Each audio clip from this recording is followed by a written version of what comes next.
सोचिए, अगर कल से भारत की राजनीति में आधी ताकत महिलाओं के हाथ में आ जाए, तो क्या चुनाव का खेल पूरी तरह बदल जाएगा? क्या फैसले लेने का तरीका बदल जाएगा? और क्या यही वजह है कि आज एक बिल पूरे देश में चर्चा का विषय बन गया है? ये कहानी है महिला आरक्षण बिल की। भारत की संसद, जहां देश की दिशा तय होती है, जहां लिए गए फैसले करोड़ों लोगों की जिंदगी बदल सकते हैं, लेकिन एक सच सालों तक नहीं बदला। यहां महिलाओं की संख्या हमेशा कम रही, यानी देश की आधी आबादी फैसले लेने की सबसे बड़ी जगह पर पूरी तरह मौजूद ही नहीं थी।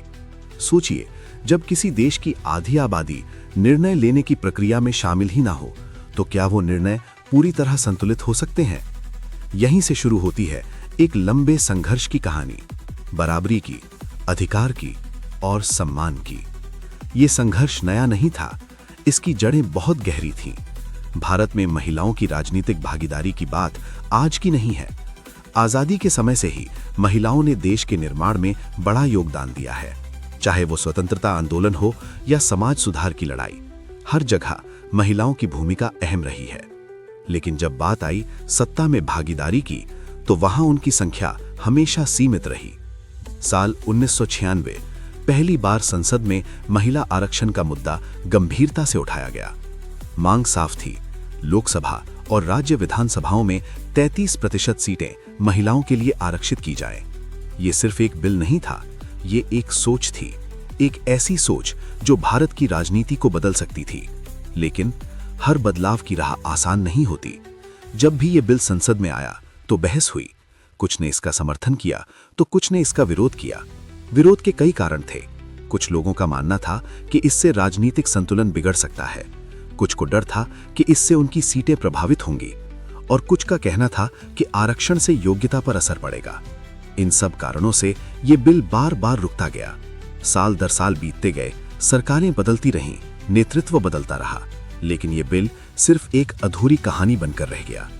इस दौरान देश बदल रहा था, महिलाएं आगे बढ़ रही थीं, शिक्षा के क्षेत्र में लड़कियां रिकॉर्ड बना रही थीं, नौकरी के क्षेत्र में महिलाएं हर सेक्टर में अपनी पहचान बना रही थीं, व्यापार में महिलाएं नेतृत्व कर रही थीं, स्टार्टअप्स, कॉरपोरेट और प्रशासन, हर जगह महिलाओं की भागीदारी बढ़ रही थी। लेकिन राजनीति में उनकी हिस्सेदारी अब भी बहुत कम थी, यानी जहां सबसे बड़े फैसले लिए जाते हैं, वहीं उनकी आवाज सबसे कम थी। ये अंतर धीरे धीरे साफ दिखने लगा, और फिर साल 2023 में एक ऐतिहासिक कदम उठाया गया, जब नारी शक्ति वंदन अधिनियम को संसद में पेश किया गया। इस बार इरादा सिर्फ चर्चा का नहीं था, बल्कि बदलाव का था। इस बिल में प्रस्ताव रखा गया कि लोकसभा और राज्य विधानसभाओं में 33% सीटें महिलाओं के लिए आरक्षित की जाएंगी। साथ ही अनुसूचित जाति और अनुसूचित जनजाति वर्ग की महिलाओं के लिए भी आरक्षण सुनिश्चित किया गया। ये एक बड़ा और ऐतिहासिक फैसला था। जब ये बिल संसद में पेश हुआ तो पूरे देश की नजरें उस पर थीं। बहस हुई, लेकिन इस बार माहौल अलग था, समर्थन ज्यादा था, इरादा मजबूत था, और आखिरकार ये बिल लोकसभा और राज्यसभा दोनों में पास हो गया, यानी इतिहास बन चुका था। लेकिन कहानी यहीं खत्म नहीं होती, क्योंकि किसी भी कानून को लागू करने के लिए कुछ प्रक्रियाएं जरूरी होती हैं। इस बिल के लिए भी 2 महत्वपूर्ण शर्तें रखी गई। पहली, देश में जनगणना, दूसरी परिसीमन। जनगणना के जरिए देश की जनसंख्या का सही आंकड़ा सामने आएगा, और परिसीमन के जरिए नई सीटों का निर्धारण किया जाएगा। इसके बाद ही ये आरक्षण लागू हो पाएगा। अब सवाल उठता है कि नरेंद्र मोदी इसे जल्दी लागू क्यों करना चाहते हैं? इसका जवाब आज के भारत की बदलती तस्वीर में छिपा है। आज भारत तेजी से आगे बढ़ रहा है, हर क्षेत्र में विकास हो रहा है, और इस विकास में महिलाओं की भूमिका लगातार बढ़ रही है। ऐसे में अगर उन्हें राजनीति में बराबर मौका नहीं दिया जाएगा, तो क्या ये विकास पूरा माना जाएगा? सरकार का मानना है कि जब महिलाएं फैसले लेने वाली कुर्सियों पर बैठेंगी, तो देश के फैसले और ज्यादा संतुलित होंगे। महिलाओं से जुड़े मुद्दे ज्यादा मजबूती से सामने आएंगे। शिक्षा, स्वास्थ्य, सुरक्षा, इन सभी क्षेत्रों में नई सोच के साथ काम होगा। लेकिन हर फैसले का एक दूसरा पहलू भी होता है।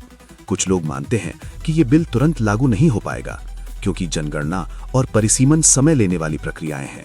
कुछ का ये भी मानना है कि इससे राजनीतिक समीकरण बदल सकते हैं। कुछ को ये डर भी है कि इससे सत्ता का संतुलन बदल जाएगा। और शायद यही वजह है कि ये बिल इतना बड़ा मुद्दा बन चुका है। अब सवाल आपसे है, क्या आपको लगता है कि ये फैसला सही है? क्या इससे भारत की राजनीति बेहतर होगी? आपकी राय बहुत मायने रखती है, क्योंकि लोकतंत्र में हर आवाज की अहमियत होती है। अगर ये बिल पूरी तरह लागू होता है तो संसद में महिलाओं की संख्या पहले से कहीं ज्यादा होगी, और शायद वो दिन दूर नहीं होगा जब फैसले लेने वाली टेबल पर महिलाओं की आवाज बराबरी से सुनी जाएगी। ये सिर्फ एक कानून नहीं है, ये एक बदलाव है, सोच का, सिस्टम का और भविष्य का। आज पूरा देश इस बदलाव को देख रहा है।